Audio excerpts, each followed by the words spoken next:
What's up, Pewter Report readers, viewers, and listeners? We're back for another edition of Touchback Tuesdays. I'm your host, JC. We got a special guest today, Mr. Two Interceptions, Mr. Number One in your playbook, Jamel Dean, Buccaneers cornerback. He's going to come in and break it down, what he saw in those plays, what that Saints matchup was like, and what it finally meant to get over that hump. So, Jamel Dean, without any introduction here, further introduction, I should say, how you doing? I'm doing good. What about you? I'm doing great, man. That was such a big victory for you guys, not just as a team, to get over that hump for the Saints, go 2-0 on the season in a very difficult stretch of the beginning of the season where you're playing four really solid teams. What did it mean to get that win, and more importantly, the win over the Saints? I feel like we just finally got over that hump that's been plaguing us for the past 3 years. Cause it just seemed like we couldn't really beat these guys like anytime during the regular season, except for that one win and that one time we beat them in the playoffs. So, obviously, when you're going into a game like that, is there any extra motivation to beat these guys, or does the level of competition kind of get up during the week, or what's it like heading into that game? Well, we already like on the defensive side of the ball, we understand that it's going to be a defensive game because they have a great defense, we have a great defense, so it's basically a battle between the two defenses to see who can create the most turnovers and give our offense the opportunity to make the score points.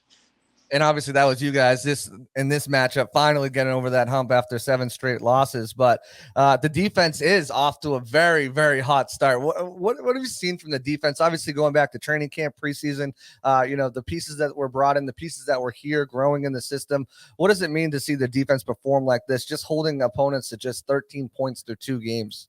It's just showing us what we're capable of doing when we play as one.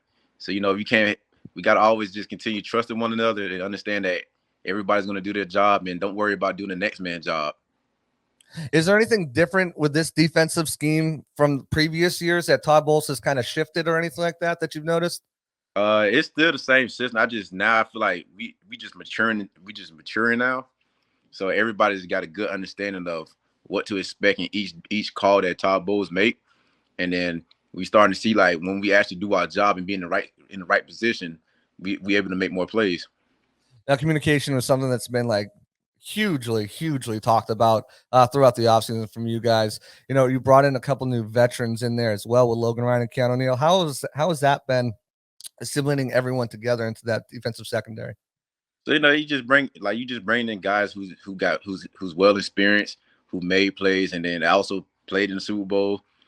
So just picking his brain, you understand like he has a good grasp of the game. So then he just communicated throughout to everybody that's on the field, just let us know what to expect and what's like basically just calling out everything for us so we can play faster. That's awesome to hear. And obviously it's shown up on tape already. Last week against the Cowboys, you almost had an interception. You made up for it this week with two interceptions, one in the end zone, diving backwards, adjusting the coverage. What did you see from that play? What did you see from when you were in phase to be able to turn around and make that acrobatic diving backward interception? I saw that it was in a max protection set. And then at that point, I just got to my landmark and then just started reading Jameis. Then once he basically made his decision on where he's going, I just broke to the ball. Yeah, and you could tell that, you read the eyes perfectly. You saw it was coming to you, adjusted your body, kind of boxed him out. So only really you had that opportunity to make the interception.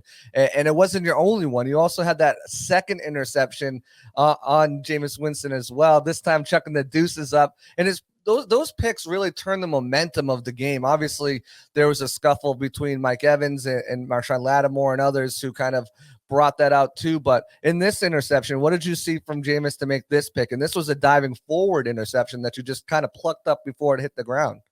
Well, with that one there, it was just I was playing coverage, and then the way the ball was came off his hand, it looked like it was an overthrown ball. So I was like, well, I got to make the opportunity of this one since it's coming in my area. So then I seen it again low. I seen it the ball going short. So I was like, I gotta dive for it. So then I was thinking last game, not this game, but the Dallas game when I tried to make a diving catch, I missed it.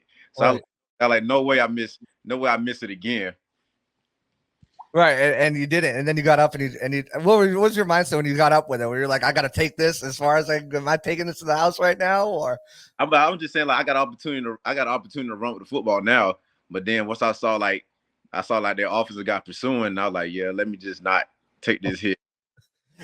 Do you think, obviously, I don't know where you were during the whole scuffle between Mike Evans and Marshawn Lattimore. We know this history there. We know this history between Carlton and Michael Thomas. But do you think that was a rallying point for the team that they got behind, seeing that?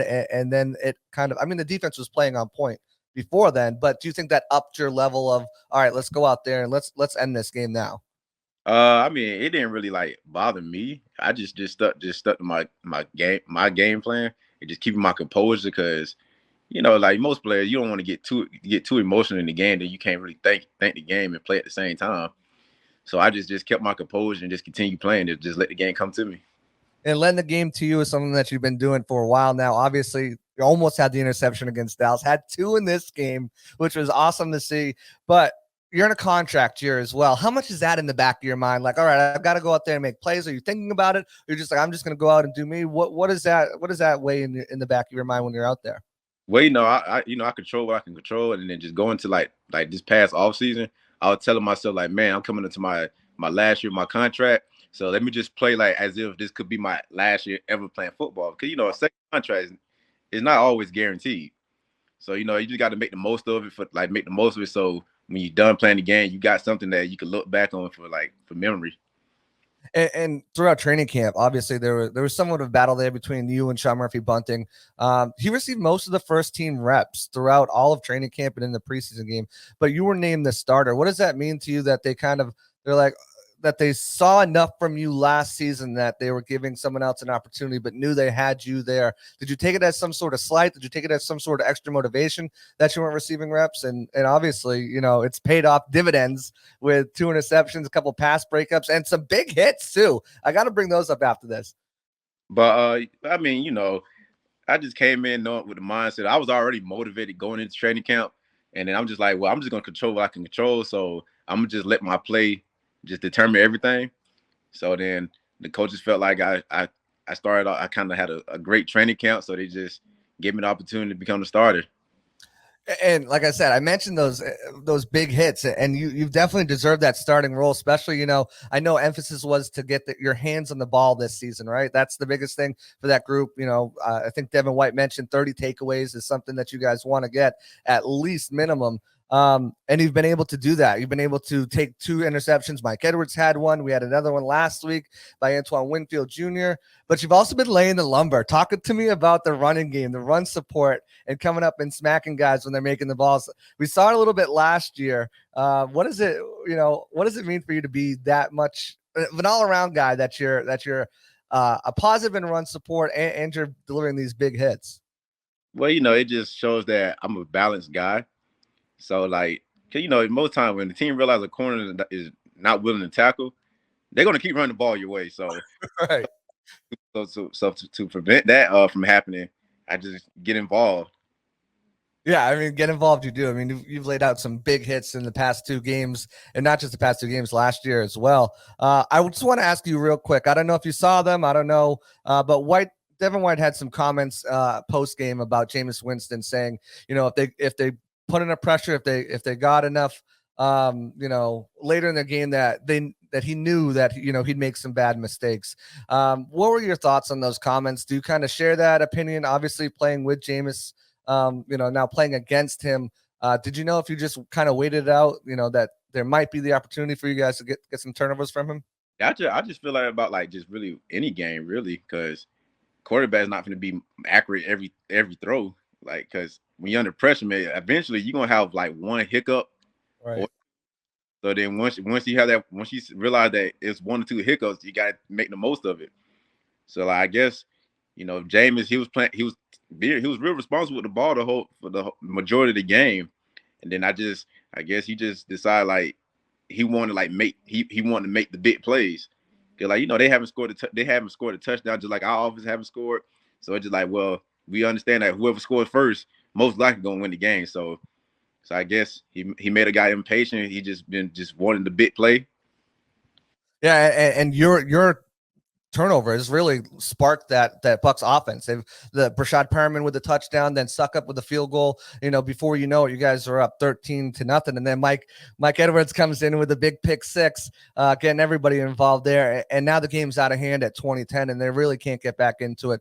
3 interceptions on 3 straight drives, then a fumble to cap it off. I mean, that was huge thing. I want to go back. You said that's any quarterback, right?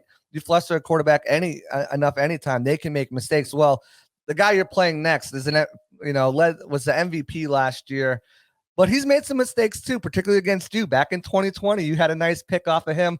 Aaron Rodgers, he's renowned as one of the best quarterbacks in the league. What kind of problems does he present as a quarterback? And you've obviously kind of figured some things out of him. Just talk about him for a minute. But he won he won the greatest quarterbacks to play the game. So we understand that he's good at dissecting defense. He's good at reading coverages, and then he can make incredible throws. Like the guy freaking flicks. He can flick a ball 60 yards. So you just got to know that you got to bring your A game because he's going to bring his. Right, but you guys have had a majority of success against them. 2020, and then you guys beat them, and then last season, and then when you look into in the playoffs as well, the NFC Championship game. What has been one of the things that this secondary's found out that they can do to fluster? Because no Davante Adams now, but they had him before, and he's one of the best wide receivers in the game to pair with one of the best quarterbacks. What did this secondary find out a way to stop not just him, but Aaron Rodgers and shut down that passing game and make them more one-dimensional?